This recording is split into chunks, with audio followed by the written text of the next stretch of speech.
Ibig sabihin ay kay Alan. Ibig sabihin si Junjun kay Alan. Okay, chismis pa kayo. Live pa mo. Chismis pa kayo. Sabi yun ang mga marites.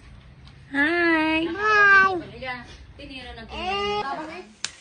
Hindi kalaban nyo, italo pa rin yun.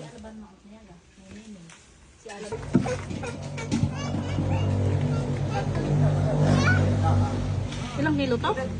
Tatlot kalahati. Ang dami ano? Nasa naman namin tagahalo, oh.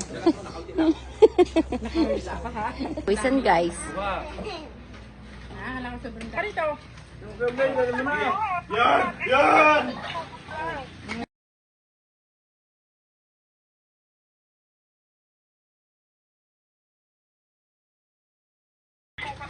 Hi! Atim. Achim. Ito.